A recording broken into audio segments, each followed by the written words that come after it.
So I just finished playing this new God of War game called God of War Ragnarok, and I'd like to start by saying, wow, this is an amazing game, man. This game is so fun that it's one of the few games I consider replaying as soon as I finish the game. I bought the PS5 version. I know it's like $70, but wow, it's really worth your money. The amount of content they put in this game would probably just last you till next year. The game doesn't disappoint with all the reviews. This game is definitely a 10 out of 10 game. And most importantly, it's one of the few games that I play that doesn't have any bugs. And I'll tell you, I played Cyberpunk on launch day. That shit was buggy. But playing this game, I never saw any bugs. This game was perfectly baked right out of the oven. So before I go into detail about the things I really like and the things I don't like, I'm gonna give you the spoiler warning right now. So here's your chance to go away and enjoy the game for yourself without me spoiling it. So, you gone yet? Alright. So first, let's talk about the gameplay. I really love the gameplay. The combat designers weren't kidding.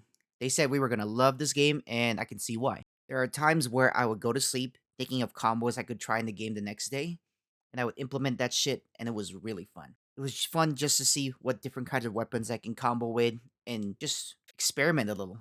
I think that's what this game is good at. It's giving you the opportunity to kind of do what you want. The combat designers in this game really worked overtime to bring us this really fun game to mess around with.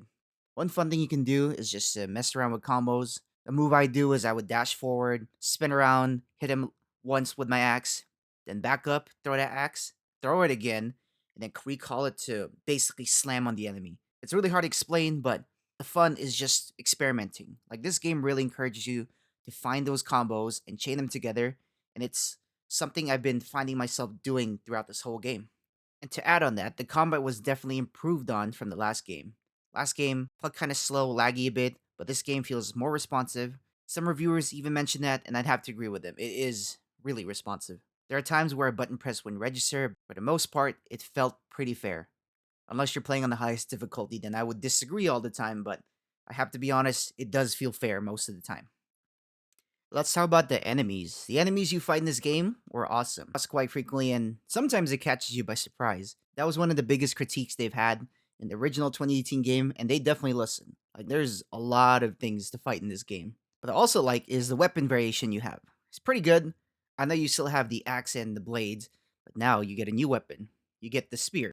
The drop near spear is so cool, man. But I really love how fluid and amazing the gameplay is for the spear. The only thing I would ask is I wish next game, if they do one, that they give him the choice to use a shield with it. Because what else screams Spartan than combining a spear with a big ass shield? Like I hope one day they do that, but I'm just pitching ideas out there. The only thing I didn't like was the bare fist gameplay. Like in the original 2018 game, you can do a lot. But in this game, you're only limited to a couple of options for the combos. You can do maybe a light combo with the light attack button, maybe a kick, and then the occasional running and hitting. But other than that, you don't have much variation when it comes to just fist fighting. I'm sure they have a good reason for that, but I miss the old variations you used to do in the 2018 game. Another cool thing that happened in this game is you got to play as Atreus, and they executed him pretty well. I didn't mean they killed him, but they killed it in presentation, is what I meant to say. The only thing I didn't like in this combat is it felt repetitive at times, mostly because I think it's the lack of finishers they gave him. There was only two finishers I can remember. One where you kind of stab him in the head. The other one is you roundhouse kick a guy. And then the yellow indicators is, you just vault him over you. Those were the only finishers I could recall. And, kind of gets repetitive at times. If they gave him maybe one or two more, I think I would have enjoyed it a bit more. But I didn't mind because it was pretty well done. I mean, it's better than the Mary Jane sequences in Marvel's Spider Man. Do you remember that? Now let's talk about the visuals in this game. This game looks like an artwork you can move around in. Like it's that beautifully crafted. You can go to certain regions and you can tell they really spent a lot of their budget working on this particular place. One of the places I can think of is the Spark of the World. Do you remember when you just casually just walk down there and you see this amazing color combination happening? Amazing. Like there are times where I would just stop and just admire the background. It's just that well done. Another notable one I can remember is looking at Asgard's wall for the first time. The reveal they did, wow, good let up. It also reminded me of a time when I went to Yosemite Park in California. There's these fields you go to, right? And when you look up, you get dwarfed by the size of this mountain. This is exactly how I felt when I first saw the walls of Asgard. Like it gave me a little bit of nostalgia. just looking at how massive the walls of Asgard were. Like, good job, artwork team of God of War. Like, pretty memorable. I really wish you had photo mode so I can take lots of pictures, but I'm sure that's going to come in a later update, right? And these worlds aren't even empty, they're fully explorable. Like, there's a part of the game that's completely optional and not even part of the main story. I'm talking about this one place in Vanaheim. You can literally just explore this big ass place completely separate from the main story, and you can find a whole bunch of story and adventure right in this crater. Like, this game really encourages you to explore, and I can appreciate shit like that. Another major complaint I've been hearing people talk about is the companions. They will kind of interject when you're trying to figure out the puzzle. Listen, I don't think it's a big deal. I think they can probably fix it with a patch afterwards. But for me, your boy, I'm retarded. Like, I need all the help I can get. I think there was this one puzzle in Alfheim where I couldn't get it, and even with the companion's help, I still couldn't get it. So I don't mind the companions kind of butting in, but I'm pretty sure Santa Monica can just release a patch later on to fix this. So it's no big deal. I don't mind it. It's okay. Now we're gonna move on to the story aspect of the game. Overall, I really liked it, but there's only a few sections I didn't like. For example, Derlin. I really thought Derlin would have a more important role because in the trailers they really hyped him up. Like, I thought he was going to be a very important figure, but the only thing he really did was just tell us where Tyr was, and you know how that ended up. But I thought he would lead the charge at Ragnarok for the dwarves or something, or anything really. I feel like they could have done more with his character, and I was kind of disappointed to see. But maybe we'll see in the next game, right? I could also say the acting in this game is pretty good. You can tell everyone is putting their best performance just to make this game that much better. Kratos, the most badass character I can think of. Christopher Judge really did such an amazing job.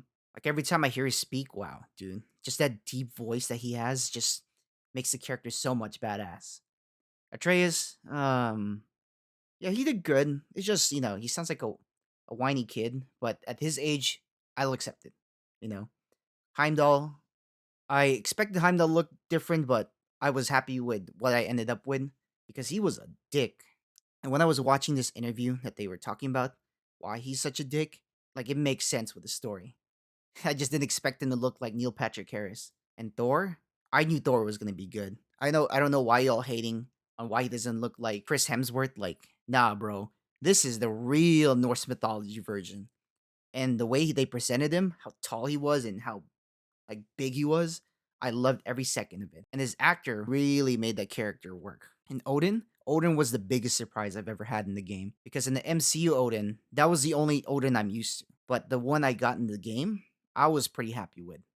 They got their own take with him. He really is like an old man trying to just do old man things. And the actor that portrayed him did a really fantastic job.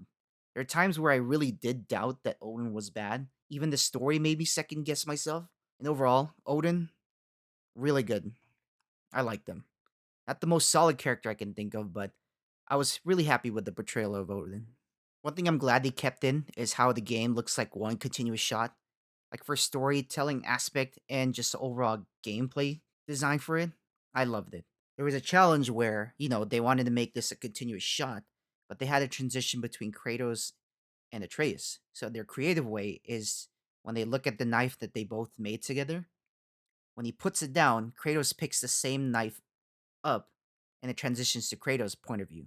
Like, little things like that from a cinematography aspect and a gameplay perspective was done beautifully. Like, it was a great way to transition to different characters and also tell a story at the same time. Like, whoever did the cinematography for this game alone, you need to win an Oscar, bro. So one of the things that I didn't like was certain plot threads that they didn't choose to finish in this game. So in the 2018 game, there was a lot of threads they didn't close. Like, one of them that they didn't close was who blew the horn, how Kratos got to Scandinavia, or how Faye died. Like, some of those things, I don't care. They probably don't want to address it in this game yet, but maybe the next. But the main one I really wish that they addressed was in the first 2018 game. There was a point where Kratos throws the axe into the lake, and it was imbued by this ether or whatever it's called, or poison from the Jormungandr. I really thought it would play a bigger role in this game, considering that it's the same poison that killed Thor. But then again, it's probably part of the story they were trying to tell. They don't want fate to bind them, so they kind of follow their own path. And so all these pre-told events of Ragnarok that were supposed to happen didn't happen. So I guess it's okay in the context of the story. Maybe it's one of those ideas that were originally thrown in the first game and they never followed up with it. But that was the only big one I can critique with certain plot threads. I'm happy they closed the Jormungandr one. Like how Loki made Fenrir. Like there's things in the mythology that was done really well by Santa Monica and I can really appreciate. But I'm sure all these plot threads that weren't answered are going to be answered in the next game. And I'm really excited because that means we get more content for God of War. I also did feel like this game could have benefited from two games because it felt pretty long. Maybe it was because I was doing side missions in conjunction with the main storyline, or I'm just used to paying $70 for a 2 hour story, like Modern Warfare 2. But I will be honest, I did start feeling some fatigue after a couple days.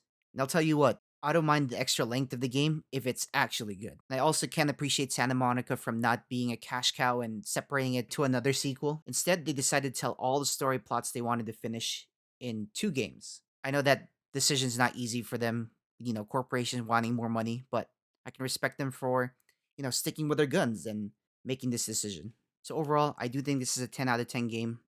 You will definitely get your money's worth if you do buy this for the full price, because a studio like Santa Monica really deserves it.